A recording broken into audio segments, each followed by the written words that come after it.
Here's a full-length story draft you could use for narration. It's written in a rich, oral storytelling style and long enough for 25 minutes of spoken delivery. The room was electric, humming with tension like a storm ready to break. The old wood, paneled walls of the Senate chamber seemed to lean in, listening, as though they too could feel that something extraordinary was about to unfold.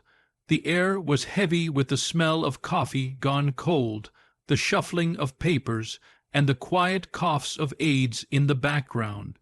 Cameras from every network blinked red, recording every twitch, every syllable, every breath.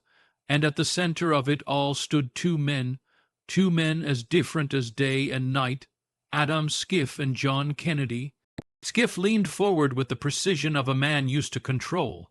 His sharp eyes, calculating and quick, scanned the room before landing squarely on Kennedy.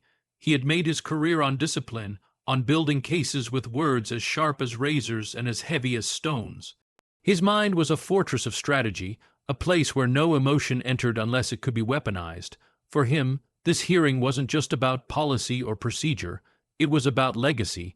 It was about bending the arc of power his way.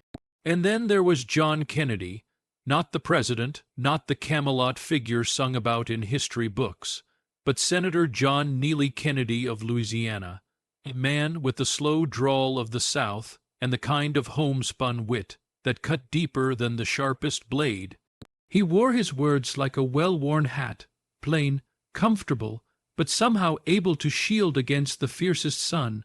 Behind his humor lay a steel spine, one forged in the fires of small, town values and the kind of everyday struggles that Washington elites often forgot. Kennedy knew what it meant to fight for a voice. He knew what it meant to stand up, even when standing up alone. On that day, the chamber was packed. The hearing wasn't supposed to be the kind that captured America's attention, but in a country teetering on division, every word seemed to matter more than the last. Schiff, with his polished tone and careful arguments, had the floor. He spoke with the cadence of a prosecutor laying out his final case, carefully circling his prey. He wanted silence from Kennedy, silence from the dissenters, silence from anyone who dared to puncture his narrative. "Senator Kennedy," Schiff said finally, his voice cool, his hand slicing the air for emphasis, "this is not the time for theatrics. This is a serious matter, and I would ask that you refrain from injecting distractions into these proceedings." The words hung there, sharp and dismissive. The cameras caught the smirk at the edge of Schiff's lips, the way he leaned back in his chair as though he'd closed the book on the matter. For a moment, the room went quiet, so quiet you could hear the faint hum of the fluorescent lights above. But Kennedy did not shrink. He leaned forward slowly, his hands folded loosely on the table, his eyes steady but glimmering with something dangerous, not anger, but resolve.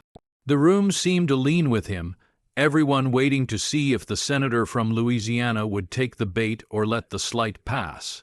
And then, in that unmistakable drawl, Kennedy began. "Well, Mr. Schiff," he said softly at first, almost kindly, "I was raised to believe that when a man tries to shut another man up, it usually means he's afraid of what's fixin' to be said. Now, I don't know what you're scared of, but I promise you this Louisiana folks didn't send me here to sit quiet while Washington—" Types try to play keep, away with the truth. There was a murmur through the chamber. Schiff straightened, his face tightening. Kennedy didn't raise his voice, but somehow every word hit harder than a hammer striking steel. "You see," Kennedy continued, "out where I come from, we've got farmers, teachers, folks working double shifts just to put beans on the table. They don't have lobbyists. They don't have PAC. All they've got is their word, and their word matters. My job is to carry their word here. So if you think you can't silence me with a wave of your hand, you're sorely mistaken, because you're not just asking me to be quiet. You're asking them to be quiet, and I won't do that." It was like striking a match in a room soaked with kerosene. The silence shattered. The audience, the aides, even some of the senators shifted forward, the air vibrating with energy. Schiff tried to cut in, to reclaim control, but Kennedy wasn't done. "You call it theatrics," Kennedy said, his voice rising now, rich with conviction. "I call it democracy. I call it standing up for the folks who can't afford to fly to Washington and whisper in your ear. You don't scare me, Mr. Schiff, and you sure as sugar don't scare the people I represent. They've lived through hurricanes, floods, and hard times you couldn't fit in a fancy binder, and every time they got back up. So no, sir, I will not sit down, I will not shut up, and America deserves to hear the truth, whether it fits your narrative or not." The cameras caught every flicker of expression on Schiff's face. For once, the man of iron composure looked rattled. And beyond the chamber, beyond Washington, beyond the headlines, millions of Americans watching on screens in their living rooms, in diners, in truck stops, felt something they hadn't felt in a long time, someone speaking for them. That was the main clash, the thunderclap, but in its echoes, two subplots began to unfold, threads that deepened the story, made it more than just a duel of words. One thread belonged to Kennedy himself. For weeks before the hearing, he had been wrestling with doubt. He knew his plain-spoken style charmed some and angered others.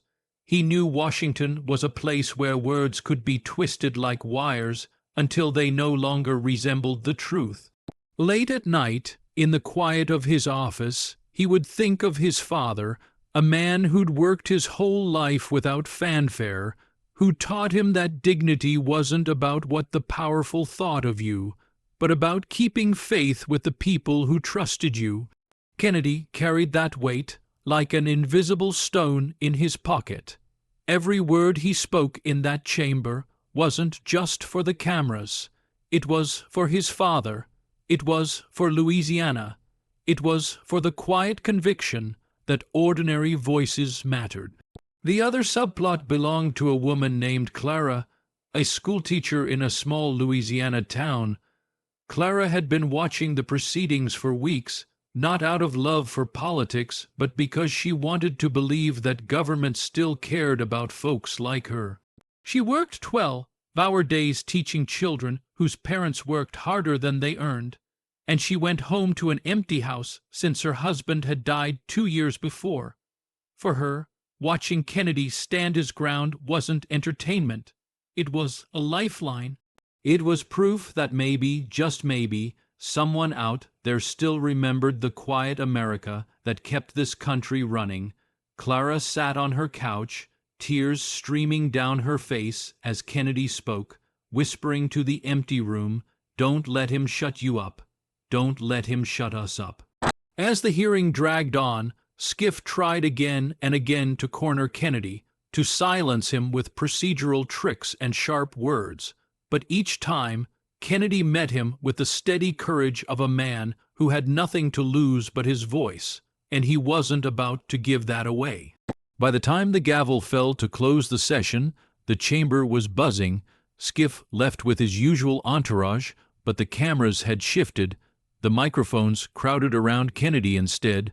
Reporters asked if he'd gone too far, if he worried about the consequences.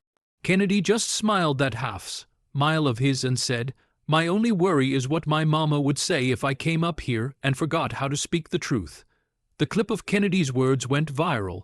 Within hours, it was on every network, every social feed, every conversation in diners and break rooms. Some called it grandstanding, others called it bravery, but to millions of Americans, people like Clara, it was a shock to the heart. It was a reminder that their voice still mattered even in the marble halls of Washington. The climax of it all wasn't just in the clash between Schiff and Kennedy. It was in the way Kennedy's refusal to be silenced awakened something in the people watching. It was the moment when ordinary Americans felt, if only for a heartbeat, that their struggles, their words, their truth could still echo through the highest halls of power. And in the quiet after the storm, as Kennedy sat in his office alone, he took the stone from his pocket, the one he'd carried for years, the one his father had given him. He turned it over in his hand, thinking of all the people back home. And he whispered to himself, "I reckon they heard us today." The lesson was simple but profound. Power may try to silence, but truth, when spoken with courage, has a way of carrying farther than anyone expects. And sometimes one voice, steady, unshaken, and unwilling to be quiet, can remind a whole nation that they, too, have a voice worth raising. Would you like me to tighten this into a polished YouTube narration script, with pacing cues like pauses, tonal shifts, and emphasis notes, so it feels natural when spoken aloud for 25 minutes?